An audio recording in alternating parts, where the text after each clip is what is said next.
The year is 2025. Tensions between the United States and China have reached a boiling point. The South China Sea, a vital waterway for global trade, bristles with warships. Both nations are locked in a tense standoff, their fingers hovering over the triggers of the most powerful militaries on Earth. This is not a drill. In this fictional face-off, the US and China find themselves on the brink of conflict. While nobody in their right mind wants a war, it's crucial to understand the military capabilities of each side. Who would win in a fight? It's a question as old as time itself. Let's break it down. It's about technology, strategy, and the will to fight. Will cooler heads prevail, or will the drums of war drown out the calls for peace? The Pacific Ocean is the likely stage for any future conflict between the US and China. The US Navy, with its 11 aircraft carriers, boasts unparalleled global reach. These floating fortresses can launch devastating airstrikes from anywhere in the world. China, however, is catching up. They've been building ships faster than you can say Mao Zedong. They're focusing on submarines and hypersonic missiles, weapons designed to cripple American carriers. The US might have more carriers, but China has the home advantage. Their ships wouldn't have to travel as far to reach the fight. Plus, they've got land-based missiles that could turn an aircraft carrier into a very expensive barbecue. It's a game of cat and mouse on the high seas with billions of dollars and the fate of nations hanging in the balance. A naval blockade is like a boa constrictor, slowly squeezing the life out of its prey. In a war, it's all about cutting off the enemy's supplies. The US, with its vast navy, could attempt to blockade China, cutting off the flow of oil and raw materials that fuel its massive economy. China, however, is heavily dependent on shipping lanes for its economic survival. They import a lot of stuff like oil, which is needed to keep the lights on and the factories humming. Cut off their supply lines and the Chinese dragon starts to get awfully hungry. But a blockade is a risky strategy. It could escalate the conflict, dragging other nations into the fray.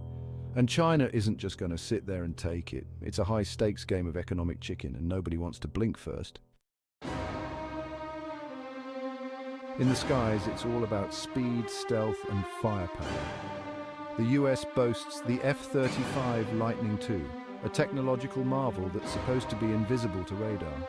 China counters with the J-20, their own stealth fighter designed to challenge American air superiority. It's a showdown for the skies, with both sides vying for control of the air. But it's not just about fancy jets, it's about the pilots who fly them. The US has decades of experience in training top-notch fighter jocks, but China is catching up, pouring resources into their air force and training their pilots to be just as good, if not better. Drones, unmanned aircraft that can fly for hours without a pilot, are becoming increasingly important. Both the US and China are investing heavily in drone technology, which could change the face of warfare as we know it. It's a new era of aerial combat where technology and human skill collide in a deadly ballet. Missiles are the ultimate long-range weapon, capable of delivering explosive payloads with pinpoint accuracy. China has been developing a fearsome arsenal of ballistic and hypersonic missiles, some capable of reaching the US mainland. The US, of course, has its own missile defense systems designed to shoot down incoming threats, but China's hypersonic missiles, traveling at several times the speed of sound, pose a particular challenge. The missile technology race is a constant game of one-upmanship, with each side trying to outdo the other. The future of warfare might be decided not on the battlefield, but in a laboratory, where engineers and scientists race to develop the next generation of deadly projectiles. The stakes are higher than ever. The world holds its breath, hoping that these weapons of mass destruction never have to be used. It's a terrifying thought. Tanks are the lumbering behemoths of land warfare, heavily armored fortresses on tracks. The US boasts the M1 Abrams, a battle-tested tank that's seen action in Iraq and Afghanistan. China, meanwhile, has the Type 99A, their most advanced tank, designed to go toe-to-toe with the best the US has to offer. But in the age of drones and precision missiles, are tanks becoming obsolete? However, tanks still have their uses, especially in urban warfare, where their thick armor and heavy firepower can be decisive. They're like the bulldozers of the battlefield, clearing a path for infantry and securing key positions. The future of tank warfare is uncertain. These steel beasts aren't going extinct anytime soon. Drones are the silent assassins of modern warfare.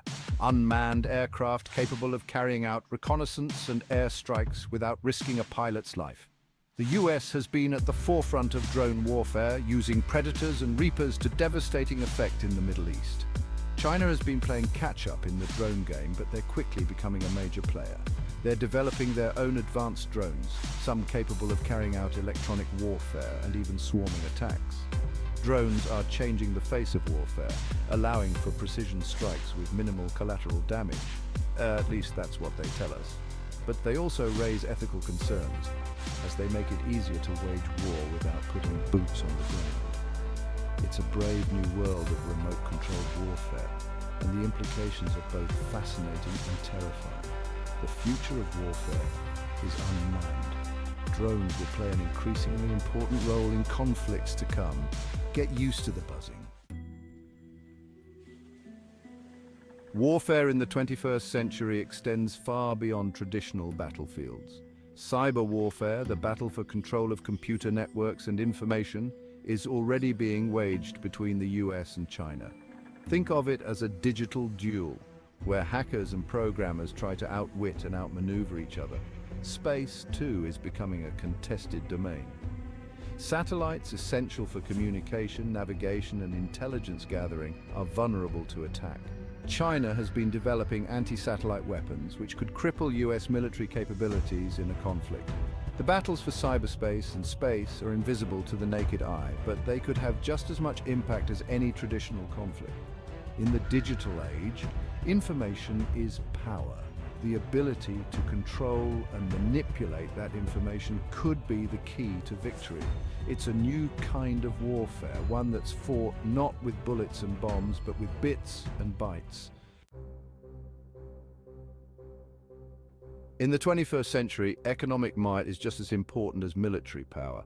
The US and China are locked in a battle for economic supremacy, and a conflict between them would have global repercussions. The US dollar is the world's reserve currency, giving it a powerful economic weapon. Sanctions and trade wars could cripple the Chinese economy, but China is trying to reduce its dependence on the dollar, promoting its own currency, the yuan, as an alternative. A war between the US and China wouldn't just be fought on land, sea and air, it would be fought in the global marketplace, with tariffs, sanctions and currency manipulation used as weapons. The economic fallout from such a conflict would be felt around the world. It's a high-stakes game of financial chicken. Nobody wants to blink first. No nation is an island, and any conflict between the US and China would inevitably draw in other countries. The US has a network of alliances around the world, particularly in the Pacific region, while China has been steadily expanding its influence.